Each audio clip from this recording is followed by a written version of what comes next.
Évangéliste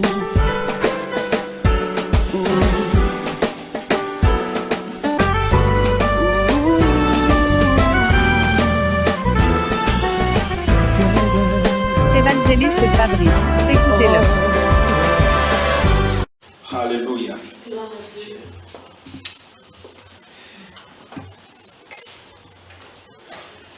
Apocalypse chapitre 21. La Bible dit au verset 1, « Et puis, je vis un nouveau ciel et une nouvelle terre, car le premier ciel et la première terre avaient disparu, et la mer n'était plus. » Alléluia. Il s'agit de la révélation de Jésus à Jean. Alléluia. Jean avait eu une vision où il pouvait voir une nouvelle terre. Alléluia. Il dit au verset 1 d'Apocalypse chapitre 21, il dit, « Puis je vis un nouveau ciel et une nouvelle terre. » Alléluia. Jean dit, « Puis je vis un nouveau ciel et une nouvelle terre. » La raison pour laquelle je lis ce verset aujourd'hui, c'est pour nous rappeler ce que la majorité des chrétiens aujourd'hui ont oublié. Alléluia. En Christ, il y a un espoir. C'est cet espoir-là qui fait la chrétienté. L'Église existe sur terre à cause de cet espoir. Le Seigneur Jésus nous a promis. Il a dit qu'il reviendra chercher son Église. Et la Bible nous montre très clairement qu'il y aura une nouvelle terre et un nouveau ciel. Alléluia. Qu'est-ce que cela signifie? Ça signifie que la terre dans laquelle nous fonctionnons en ce moment va disparaître. La terre que nous connaissons en ce moment sera détruite. Et parce que cette terre-là sera détruite, la Bible dit qu'il y aura une nouvelle terre et un nouveau ciel. C'est ce qui constitue l'espoir de l'Église de Christ. Alléluia. Jésus nous a promis, il a dit que ce monde va disparaître, ce monde va être détruit. Mais il va rétablir toutes choses. Alléluia. Waouh. Donc je sais pourquoi je suis en Christ. Je sais pourquoi je crois en Dieu. Je sais qu'un jour, Dieu viendra rechercher son Église. Christ viendra rechercher son Église.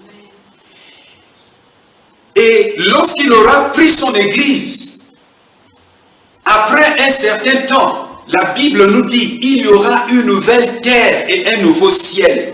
Alléluia. Donc ma foi est fondée en Christ. Je fais confiance aux paroles de Jésus. C'est pourquoi j'aspire à cette nouvelle terre. Je désire tellement voir cette nouvelle terre parce que dans cette vie, il n'y aura plus de souffrance. Il n'y aura plus de maladie. Il n'y aura plus de persécution. Il n'y aura plus de dur labeur. Je serai enfin libre. Alléluia. C'est la promesse que Jésus a faite. Il a dit il y aura une nouvelle terre et un nouveau ciel. Est-ce que tu as cet espoir? Beaucoup de chrétiens aujourd'hui n'ont pas cette connaissance. Et c'est pourquoi la Bible dit dans le livre de Romains chapitre 12, le verset 2, la Bible dit que nous devons renouveler notre intelligence. Pourquoi? L'intelligence que nous avons avant que nous recevons Christ Cette intelligence-là veut dire nous devons croire. Nous devons nous conformer au siècle présent. Nous devons nous conformer à ce monde. Nous devons nous conformer à tout ce qui nous entoure, à la société, aux cultures, aux normes, aux valeurs de ce monde. Mais Jésus a dit quelque chose. Dans le livre de Jean, chapitre 15, Jean, chapitre 15, le verset 19 dit, « Si vous étiez du monde, le monde aimerait ce qui est à lui. Mais parce que vous n'êtes pas du monde, oh! Donc nous ne sommes pas du monde. Il s'agit de quel monde? Il s'agit du monde des hommes. Il s'agit du monde qui vit dans cette terre, sur cette terre-là. Nous ne sommes pas du monde. Est-ce que tu le réalises? Jésus a dit que tu n'es pas de ce monde. Donc arrête de te conformer à ce monde. Beaucoup de chrétiens se conforment à ce monde. Voici les chrétiens qui seront... Voici en fait ce groupe de chrétiens-là qui acceptent facilement les lois de ce monde. Qui acceptent facilement les philosophies de ce monde. Pour eux, c'est ce que l'économie de ce monde dit qui est vrai. Pour eux, c'est ce que les lois des nations disent qui est vrai. Pour eux, c'est ce qui est dans les médias qui est la vérité. Ils se conforment à ce monde. Mais Jésus a dit, nous ne sommes pas de ce monde. Il a dit, si vous étiez du monde, le monde aimerait ce qui est à lui. Mais parce que vous n'êtes pas du monde et que je vous ai choisi du milieu du monde, à cause de cela, le monde vous haït. Alléluia. Ça veut dire que dès lors que tu acceptes Christ, ce monde-là ne va pas t'aimer. Les problèmes vont commencer. Les persécutions vont commencer. Ce sera maintenant difficile d'obtenir un travail. Ce sera difficile pour toi de prospérer parce que le diable est le Dieu de ce monde. C'est lui qui contrôle les entreprises de ce monde. Il contrôle les économies de ce monde. Il contrôle les politiques de ce monde. Il contrôle les gouvernements, les banques. Il contrôle toutes choses. Mais tu es dans ce monde. Alors, qu'est-ce que tu dois faire? Tu dois maintenant prendre ta réussite, ta prospérité, ton travail, tout ce que tu désires par force. C'est pourquoi Jésus avait dit que depuis le jour de Jean-Baptiste, le royaume de Dieu avance avec violence. Et ce sont les violents qui s'en emparent. Alléluia. Donc, ce que nous retenons ici, c'est que Jésus a dit, tu n'es pas de ce monde. Tu n'es pas de ce monde. Tu peux parler le même langage qu'eux. Tu peux ressembler à quelqu'un. Tu peux avoir les mêmes habits. Tu peux aller dans les mêmes écoles. Tu peux aller dans les mêmes entreprises. Tu peux faire les mêmes choses que les gens de ce monde font. Mais sache que tu n'es pas de ce monde. Comprends-le. Tu n'es pas de ce monde. Jésus veut que tu le réalises. Tu n'es pas de ce monde. Et c'est ce qu'il a dit à ses disciples. Alléluia. Pourquoi? Parce que ce monde est un monde de ténèbres. C'est un monde méchant. Alléluia. Oh, gloire. Gloire. J'aimerais que nous puissions aller dans 2 Corinthiens. 2 Corinthiens chapitre 4. 2 Corinthiens chapitre 4, je lis le verset 3. La Bible dit, si notre évangile, si la bonne nouvelle, si le message de Jésus, le message du royaume de Dieu, si notre évangile est encore voilé, il est voilé pour ceux qui périssent. Est-ce que vous voyez? Le message de l'évangile est voilé pour ceux qui périssent. La question ici, est-ce que les chrétiens aussi périssent? Oui. Beaucoup de chrétiens dans le monde entier en ce moment sont aveuglés, ne comprennent plus l'évangile ou encore ne comprennent même pas l'évangile, n'acceptent plus l'évangile, mais recherchent les paroles, les conseils qui en fait sont acceptables selon leur entendement, selon leur désir. mais n'acceptent plus la vérité de la parole de Dieu. La Bible dit dans 2 Corinthiens chapitre 4, verset 3, si notre évangile est encore voilé, il est voilé pour ceux qui périssent, pour les incrédules. Alléluia. Les incrédules. Et vous voyez ici, la Bible n'a pas dit les non-croyants. Non.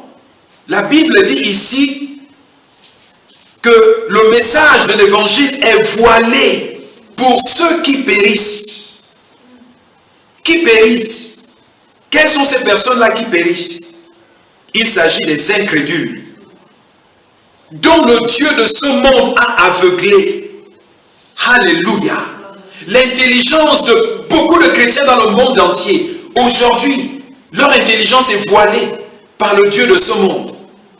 Pourquoi? Parce que c'est la télévision qui est la vérité pour eux. Les médias, l'économie, le gouvernement, toutes ces choses-là. Nous nous sommes déjà conformés à ce monde.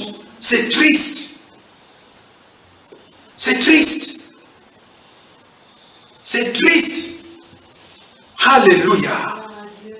Oh, alléluia. Le verset 4 dit, pour les incrédules dont le Dieu de ce monde a aveuglé l'intelligence, afin qu'ils ne vissent pas briller la splendeur de l'évangile de la gloire de Christ, qui est l'image de Dieu. Alléluia. La majorité des chrétiens aujourd'hui recherchent beaucoup plus des miracles, recherchent beaucoup plus des paroles de prophétie que de se plonger dans la parole de Dieu. La parole de Dieu n'intéresse plus beaucoup de chrétiens aujourd'hui. L'enseignement de la parole de Dieu. Pour eux, jusqu'à ce qu'ils voient un miracle, ils ne vont pas croire en toi. L'évangile n'a plus de valeur dans leur cœur, dans leur pensée. Ils recherchent les miracles, les signes et les prodiges. Jusqu'à ce qu'ils voient quelque chose qui va au-delà du naturel. Ils ne vont pas croire. Quand bien même tu prêches la doctrine de Christ, quand bien même tu prêches la parole de Dieu, alors que la Bible a la parole de Dieu. Nous ne supportons plus les enseignements. Parce que beaucoup se sont conformés à ce monde. Alléluia. Et vous allez voir qu'à chaque fois que les pharisiens, à chaque fois que les gens demandaient à Jésus un miracle, un signe, Jésus refusait toujours. Il leur disait que vous n'aurez rien. Sauf le miracle de Jonas. Pourquoi recherchons-nous les miracles, les signes et les prodiges, les prophéties, alors que Dieu veut que chacun d'entre nous, que nous puissions nous plonger dans la parole de Dieu. Alléluia. Oh, gloire, gloire, gloire, gloire. Ésaïe chapitre 51. J'aimerais lire dans le verset 11. La Bible dit, ainsi les rachetés de l'Éternel retourneront. Ils iront à Sion avec chant de triomphe. Et une joie éternelle couronnera leur tête. L'allégresse et la joie s'approcheront. La douleur et les gémissements s'enfuiront. Alléluia.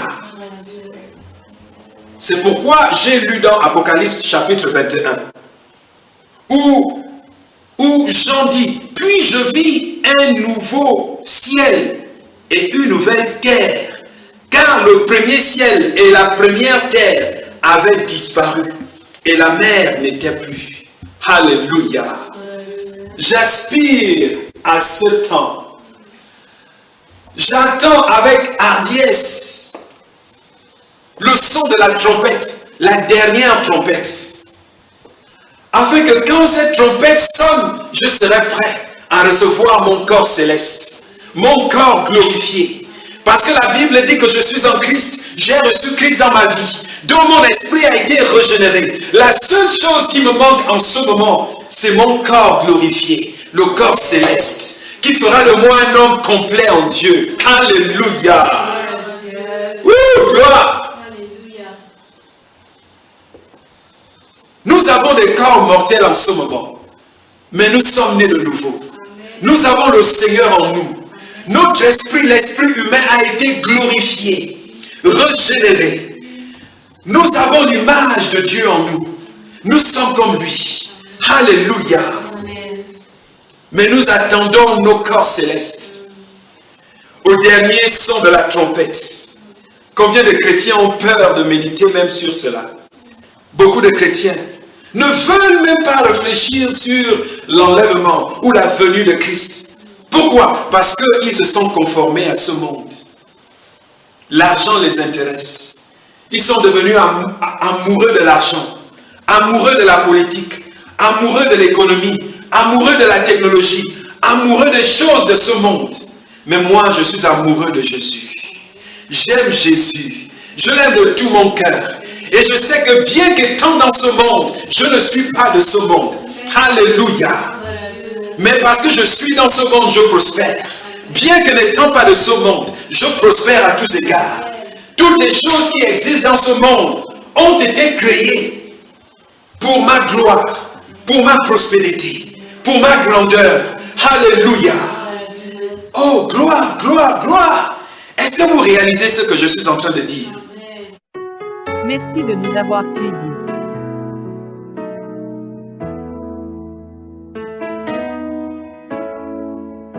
Seigneur, tu es la force, l'amour qui brûle en moi comme une flamme, le soutien